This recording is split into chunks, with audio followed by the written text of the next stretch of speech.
Hello बच्चों, आज आपका फिर से स्वागत है मेरे यूट्यूब चैनल में। आज हम कक्षा 6 की जो जिज्ञासा पुस्तक है उसके पाठ 3 के प्रश्न उत्तर करेंगे। पहले हम उन प्रश्नों को करेंगे जो कि पाठ के अंदर पूछे गए हैं, उसके बाद पाठ के लास्ट में जो पूछे गए हैं उन प्रश्नों को हल करेंगे। तो इसमें पाठ के अंदर के जो प्रश्न हैं उसमें प्रश्न नंबर 1 है, क्या हमारे देश में भोजन की विविधता पाई जाती है? यानी हमारे देश में अलग अलग प्रकार का भोजन पाया जाता है। हाँ, भारत के विभिन्न राज्यों में अलग अलग प्रकार का भोजन खाया जाता है, क्योंकि विभिन्न राज्यों में विभिन्न प्रकार की फसलें होती हैं, तो उस प्रकार से भोजन में भी विविधता पाई जाती है। प्रश्न नंबर 2 है, हमारे देश के विभिन्न राज्यों का परंपरागत भोजन अलग क्यों है? मतलब हमारे देश में जो विभिन्न राज्य हैं उनमें परंपरागत भोजन अलग है, सब में अलग अलग है, क्योंकि अलग अलग राज्यों में अलग अलग मौसम है, अलग अलग संस्कृति है और भोजन की उपलब्धता भी अलग है। यानी अलग अलग राज्य में अलग अलग प्रकार की फसलें पाई जाती हैं, तो उसके अनुसार ही भोजन की उपलब्धता की विभिन्नता के कारण विभिन्न राज्यों का परंपरागत भोजन अलग है। अब प्रश्न नंबर 3 है, क्या ऐसा कोई खाद्य पदार्थ है जो कई राज्यों में खाए जाते हैं जबकि कुछ खाद्य पदार्थ कुछ विशेष राज्यों में ही खाए जाते हैं? हाँ, कुछ खाद्य पदार्थ ऐसे हैं जो कई राज्यों में खाए जाते हैं, जैसे गेहूँ, चावल, मक्का आदि। परंतु कुछ विशेष खाद्य पदार्थ कुछ विशेष राज्यों में ही खाए जाते हैं, जैसे बांस का अचार। बांस का अचार मणिपुर में खाया जाता है। आपने भी आज तक सुना नहीं होगा बांस का अचार। बांस का अचार मणिपुर में ही खाया जाता है। तो यह खाद्य पदार्थ ऐसा है जो विशेष राज्य में ही खाया जाता है। प्रश्न नंबर 4 है, किसी क्षेत्र में स्थानीय स्तर पर उगाई जाने वाली फसलों और उस क्षेत्र के परंपरागत भोजन में क्या अंतर है? उत्तर है, आमतौर पर किसी राज्य का परंपरागत भोजन वही होता है जो स्थानीय स्तर पर उस क्षेत्र अथवा राज्य में उगाया जाता है। मतलब आमतौर पर किसी राज्य का परंपरागत भोजन वही होता है जो स्थानीय स्तर पर उस क्षेत्र या राज्य में उगाया जाता है, वही परंपरागत भोजन बन जाता है। प्रश्न नंबर 5 है, समय के साथ पाक पद्धतियों में क्या परिवर्तन आया है? पाक पद्धतियाँ मतलब खाना बनाने की पद्धतियों में क्या परिवर्तन आया है? पहले ज़्यादातर भोजन परंपरागत चूल्हों पर बनाया जाता था, परंतु आज गैस चूल्हे का प्रयोग किया जाता है। मसालों आदि को पीसने के लिए पहले सिलबट्टों का प्रयोग किया जाता था, परंतु आजकल विद्युत चालित पिसाई मशीन का उपयोग किया जाता है या इलेक्ट्रिक ग्राइंडर यानी मिक्सी का उपयोग किया जाता है। प्रश्न नंबर 6 है, पाक पद्धतियाँ यानी भोजन पकाने के जो तरीके हैं समय के साथ क्यों बदले हैं? पाक पद्धतियों में समय के साथ बदलाव के कारण निम्नलिखित हैं। नंबर 1 है, तकनीकी विकास, मतलब समय के साथ नई नई टेक्निक की खोज हुई है। बेहतर परिवहन सुविधा काफ़ी बढ़ गई है। बेहतर वार्तालाप, आपस में एक दूसरे से वार्तालाप बढ़ गया है। और स्वास्थ्य संबंधी दिक्कतों से बचने के लिए भी, क्योंकि पहले चूल्हे पर भोजन बनाया जाता था तो उससे बहुत धुआं उठता था, श्वसन संबंधी बीमारियां होती थी, तो इस तरह से स्वास्थ्य संबंधी दिक्कतों से बचने के लिए भी अब भोजन पकाने के तरीके बदल गए हैं। उसके बाद प्रश्न 7 है, सर्दियों के मौसम में हम अपने परंपरागत भोजन में लड्डू को शामिल करना क्यों पसंद करते हैं? लड्डू में बेसन या गेहूं का आटा होता है, घी होता है, गोंद होता है, वे मेवे होते हैं और बीज आदि होते हैं। ये सभी पोषक तत्व प्रदान करते हैं, ये सभी हमें पोषक तत्व प्रदान करते हैं और सर्दियों में हमारे शरीर को स्वस्थ रखते हैं, इसलिए सर्दियों में परंपरागत भोजन लड्डू खाए जाते हैं। प्रश्न 8 है, एक मैराथन या लंबी दूरी की दौड़, धावक दौड़ के समय और दौड़ के बाद ग्लूकोज का घोल क्यों पीता है? मैराथन दौड़ के समय धावक ग्लूकोज क्यों पीता है? मैराथन धावक को दौड़ने के लिए ऊर्जा की आवश्यकता होती है और ग्लूकोज तुरंत ऊर्जा देने वाला अच्छा स्रोत है। जब हम खाना खाते हैं तो जब खाना पचता है तो वो ग्लूकोज बनता है जिससे हमें ऊर्जा मिलती है, लेकिन अगर हम पहले ही ग्लूकोज पी लेंगे तो हमें तुरंत ऊर्जा मिलेगी। यह ऊर्जा का स्तर बनाए रखता है, निर्जलीकरण से बचाता है, डिहाइड्रेशन से मतलब पानी की कमी होने से बचाता है और दौड़ के बाद शरीर को सामान्य स्थिति में लाने में सहायक होता है। जब दौड़ करते हैं तो हमें ज़्यादा एनर्जी की ज़रूरत होती है और डिहाइड्रेशन हो सकता है, पानी की कमी हो सकती है और दौड़ के बाद जो शरीर का तापमान है वो बढ़ जाता है, तो ग्लूकोज उसको सामान्य स्थिति में लाने में सहायक होता है। प्रश्न नंबर 9 है, हमारे रोज के आहार में हमें फल, सब्जियां और दूसरे पादप आधारित खाद्य पदार्थ लेने की सलाह क्यों दी जाती है? क्योंकि फल, सब्जियां व दूसरे पादप आधारित खाद्य पदार्थ से हमें लगभग सभी पोषक तत्व मिल जाते हैं, इसलिए हमें फल, सब्जियां दैनिक आहार में जरूर शामिल करनी चाहिए। उसके बाद प्रश्न 10 है, आयोडीन युक्त नमक क्या है? साधारण नमक में आयोडीन मिलाने से यह आयोडीन युक्त नमक कहलाता है। प्रश्न 11 है, हम विटामिन और खनिजों की कमी से होने वाले रोगों या समस्याओं से कैसे बच सकते हैं? विटामिन और खनिज युक्त आहार लेने से हम विटामिन और खनिजों की कमी से होने वाले रोगों से बच सकते हैं। विटामिन की कमी से भी बहुत सारे रोग होते हैं और खनिजों की कमी से भी बहुत सारे रोग होते हैं। तो विटामिन और खनिज युक्त आहार लेने से हम विटामिन और खनिजों की कमी से जो रोग होते हैं उनसे बच सकते हैं। इसके बाद प्रश्न 12 है, आपके अनुसार कच्ची तथा पकी हुई सब्जियों में क्या अंतर है? कच्ची तथा पकी हुई सब्जियों में स्वाद में, खुशबू में, पोषक तत्वों में, बनावट आदि में अंतर होता है। कच्ची सब्जियों की अपेक्षा पकी हुई सब्जियां जल्दी पच जाती हैं। कच्ची सब्जियों में पोषक तत्व अधिक होते हैं, लेकिन कच्ची सब्जियों की अपेक्षा जो पकी हुई सब्जियां हैं वो जल्दी से पच जाती हैं। प्रश्न 13 है, क्या अपने आहार में फल तथा कच्ची सब्जियां शामिल करना समझदारी होगी? ये हमने पहले भी एक प्रश्न में पढ़ा है। हाँ, उत्तर है हाँ, अपने आहार में फल और कच्ची सब्जियां शामिल करना समझदारी है। ऐसा करने से हमें अधिक पोषक तत्व प्राप्त होंगे, क्योंकि खाना बनाते समय कुछ पोषक तत्व जैसे विटामिन सी नष्ट हो जाते हैं। प्रश्न 14 है, कुछ खाद्य स्रोतों के नाम बताओ जिनसे हमारे शरीर को जल प्राप्त होता है। तरबूज, पपीता, संतरा, खीरा, टमाटर, अनानास, हरी पत्तेदार सब्जियां, इनमें जल होता है और इनको खाने से हमें जल प्राप्त होता है। प्रश्न 15, क्या सभी के लिए पोषक तत्वों की आवश्यकता एक समान होती है?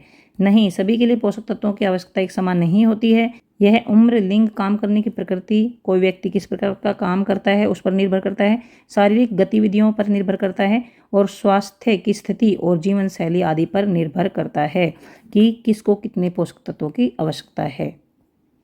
इसके बाद देखिए, पाठ की आखिरी में जो प्रश्न उत्तर हैं, आइए और अधिक सीखें, यहाँ से शुरू होते हैं। तो इसमें पहला प्रश्न है, निम्नलिखित में से असंगत को चुनें और कारण बताएं। ये दे रखे हैं ज्वार, बाजरा, रागी, चना। इनमें से असंगत मतलब डिफरेंट को छांटना है। तो जो ज्वार, बाजरा और रागी ये मिलेट्स हैं और इनमें मुख्यतः कार्बोहाइड्रेट पाया जाता है, अनाज है, मतलब ये ज्वार, बाजरा, रागी अनाज है। जबकि जो चने की दाल है इसमें प्रोटीन की मात्रा अधिक पाई जाती है। तो चने की दाल ये जो है ये अलग है। और ख है, राजमा, मूंग, सोयाबीन और चावल, इनमें अलग क्या है? राजमा, मूंग और सोयाबीन इनमें प्रोटीन अधिक होता है और चावल में कार्बोहाइड्रेट अधिक पाया जाता है। तो इसमें चावल अलग है। प्रश्न नंबर 2 है, भारत में पारंपरिक और आधुनिक पाक पद्धतियों की तुलना करते हुए चर्चा करें। भारत में पारंपरिक और आधुनिक खाना बनाने की पद्धतियों में तुलना करना है। भोजन बनाने की पद्धतियाँ पाक पद्धतियाँ कहलाती हैं। ये समय के साथ बदली हैं। पुराने समय में ज़्यादातर भोजन को पकाने में पारंपरिक चूल्हे का उपयोग किया जाता था, परंतु आजकल अधिकतर भोजन गैस चूल्हे पर बनता है। पहले पीसने के लिए सिलबट्टे का प्रयोग किया जाता था, परंतु आजकल विद्युत पिसाई मशीन यानी इलेक्ट्रिक ग्राइंडर या फिर मिक्सी का प्रयोग किया जाता है। इलेक्ट्रिक ओवन, जो ओवन मशीन होती है वह विद्युत भट्टी या इलेक्ट्रिक ओवन होता है। सैंडविच बनाने वाली मशीन, फ्रिज आदि का प्रयोग किया जाता है और रसोई घर में खाना बनाने या खाने को ताज़ा रखने के लिए इनका उपयोग किया जाता है। प्रश्न 3 है, शिक्षक का कहना है कि अच्छा आहार औषधि के रूप में कार्य करता है। अगर हम अच्छा खाना खाएंगे तो दवाई के रूप में कार्य करता है वो। रवि इस कथन को लेकर उत्सुक है और वह अपने शिक्षक से कुछ प्रश्न पूछना चाहता है। कम से कम ऐसे 2 प्रश्न सूचीबद्ध कीजिए जो वह पूछ सकता है। उत्तर है, रवि निम्नलिखित प्रश्न पूछ सकता है। कोई विशेष प्रकार का भोजन दवाई की तरह कैसे काम कर सकता है? एक प्रश्न तो ये बन गया। क्या हर अच्छा भोजन एक दवाई है? एक प्रश्न ये बन गया। प्रश्न नंबर 4 है, सभी स्वादिष्ट खाद्य पदार्थ अनावश्यक रूप से स्वास्थ्यप्रद नहीं होते। सभी स्वादिष्ट खाद्य पदार्थ जो होते हैं ना, जो टेस्टी खाद्य पदार्थ, वो आवश्यक रूप से स्वास्थ्यप्रद नहीं होते। जरूरी नहीं है कि जो स्वादिष्ट खाना है वो आवश्यक रूप से मतलब जरूरी रूप से स्वास्थ्यप्रद हो, हमारे स्वास्थ्य के लिए अच्छे हों। और सभी पौष्टिक खाद्य पदार्थ सदैव आनंददायक नहीं होते और जो पौष्टिक भोजन होते हैं ना वो ज़्यादातर अच्छे नहीं लगते, उनको खाने में आनंद नहीं आता। कुछ उदाहरणों के साथ अपने विचार साझा कीजिए। जैसे जंक फूड्स हैं, जो बाहर की चीज़ें खाते हैं, जैसे आलू के चिप्स, टॉफ़ियाँ, कार्बोनेटेड पेय पदार्थ, कोल्ड ड्रिंक वगैरह, ये स्वादिष्ट लगते हैं, लेकिन इस प्रकार के खाद्य पदार्थों में कैलोरी की मात्रा उच्च होती है क्योंकि इनमें शर्करा, शुगर या वसा अधिक होती है। इनमें स्वास्थ्यवर्धक भोजन के घटकों की मात्रा कम होती है। दूसरी ओर हरी पत्तेदार सब्जियां, रेशेदार खाद्य पदार्थ, सलाद आदि पोषक तत्वों से भरपूर होते हैं और भरपूर होते हुए भी भले ही खाने में स्वादिष्ट न लगें परंतु अच्छे स्वास्थ्य के लिए आवश्यक हैं। प्रश्न नंबर 5 है, मेदू सब्जियां नहीं खाता लेकिन बिस्कुट, नूडल्स, डबल रोटी, सफ़ेद ब्रेड का आनंद लेता है। उसे अक्सर पेट में दर्द और कब्ज की शिकायत रहती है। इन समस्याओं से छुटकारा पाने के लिए उसे अपने आहार में क्या बदलाव करना चाहिए? अपने उत्तर को विस्तार से समझाइए। स्वस्थ रहने के लिए प्रत्येक व्यक्ति को संतुलित आहार लेना चाहिए। स्वस्थ रहने के लिए ऐसा भोजन लेना चाहिए जिसमें सभी पोषक तत्व विद्यमान हो। केवल बिस्कुट, नूडल्स या सफ़ेद ब्रेड खाना अच्छा विकल्प नहीं है, क्योंकि मेदू को हमेशा पेट में दर्द और कब्ज रहती है, तो उसे रेशे युक्त आहार लेना चाहिए। जिस आहार में रेशे हों, जैसे हरी सब्जियां, वो लेना चाहिए ताकि मल का निष्कासन आसानी से हो सके। प्रश्न नंबर 6 है, रेशमा को कम रोशनी में देखने में कठिनाई हो रही है। चिकित्सक ने उसकी दृष्टि का परीक्षण किया और एक विशेष विटामिन पूरक सप्लीमेंट लेने की सलाह दी। मतलब ऐसी दवाई जिसमें विटामिन होता है। उन्होंने उसे अपने आहार में कुछ खाद्य पदार्थों को सम्मिलित करने की सलाह दी। मतलब जो रेशमा है ना, उसको उसकी आंखें कमज़ोर हैं। जो डॉक्टर है उन्होंने कहा कि एक ये वाला विटामिन आपको खाना है और अपने आहार में कुछ खाद्य पदार्थों को भी शामिल करना है। तो वह किस अभावजन्य रोग से पीड़ित है? बताओ, उसकी आंखें कमज़ोर हैं तो वह किस अभावजन्य रोग से पीड़ित है? और ख है, उसके आहार में किस खाद्य घटक की कमी हो सकती है? पहले तो ये बताना है कि उसको रोग कौन सा है, फिर ये बताना है कि उसके आहार में किस खाद्य पदार्थ की कमी हो सकती है। और ग है, कुछ खाद्य पदार्थों किन्हीं 4 का सुझाव दें जिन्हें इस समस्या को दूर करने के लिए उसे अपने आहार में शामिल करना चाहिए। कुछ 4 खाद्य पदार्थों के नाम भी लिखने हैं जिनसे ये जो इसको समस्या है, कम दिखाई देती है, ये वाली बीमारी दूर हो सके। तो उसे अपने आहार में कौन से खाद्य पदार्थ शामिल करने चाहिए? तो क का जो उत्तर है, रेशमा को रतौंधी है, मतलब रात में कम दिखाई देता है, इस रोग से पीड़ित है। उसके आहार में विटामिन ए की कमी है। विटामिन ए वाले खाद्य पदार्थ खाने चाहिए। तो उसे अपने आहार में गाजर, पपीता, हरी पत्तेदार सब्जियां शामिल करनी चाहिए। प्रश्न नंबर 7 है, आपको निम्नलिखित खाद्य पदार्थ उपलब्ध कराए जाते हैं। डिब्बाबंद फलों का रस, जो जूस आता है, पैक्ड जूस, वो ताज़े फलों का रस या ताज़े फल। पोषण की दृष्टि से आप किसे लेना पसंद करेंगे और क्यों? मतलब ज़्यादा पोषक तत्व किस में हैं और इन तीनों में से आप कौन सा पसंद करेंगे और क्यों? तो उत्तर है, ताज़े फल को महत्व दिया जाएगा। मतलब ताज़े फल लेंगे हम, गै वाला, क्योंकि इनमें अधिकतर पोषक तत्व रेशे, प्राकृतिक शर्करा होता है।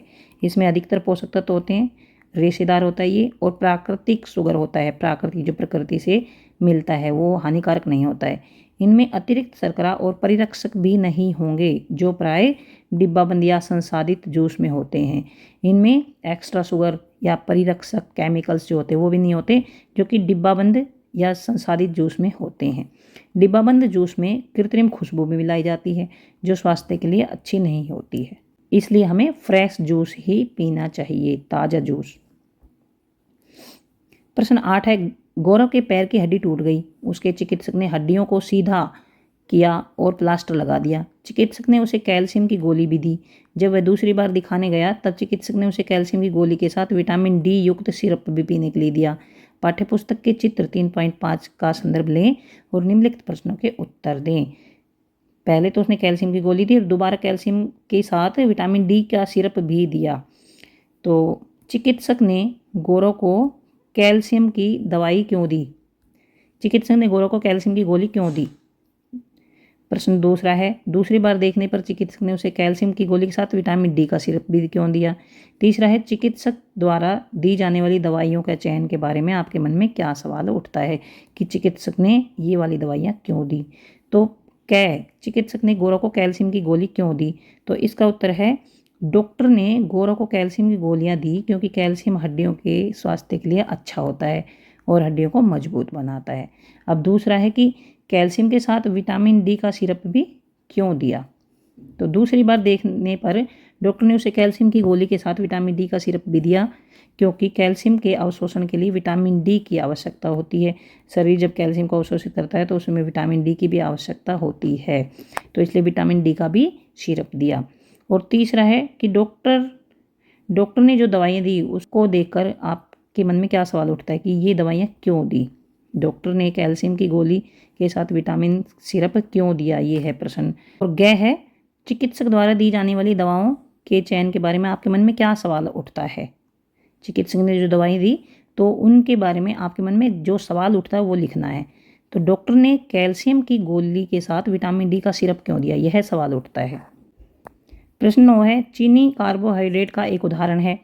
चीनी का परीक्षण जब आयोडीन विलयन से किया जाता है लेकिन इसका रंग नीला काला नहीं होता, तो इसका संभावित कारण क्या हो सकता है। उत्तर है, आयोडीन के विलयन का प्रयोग मंड या स्टार्च के परीक्षण के लिए किया जाता है।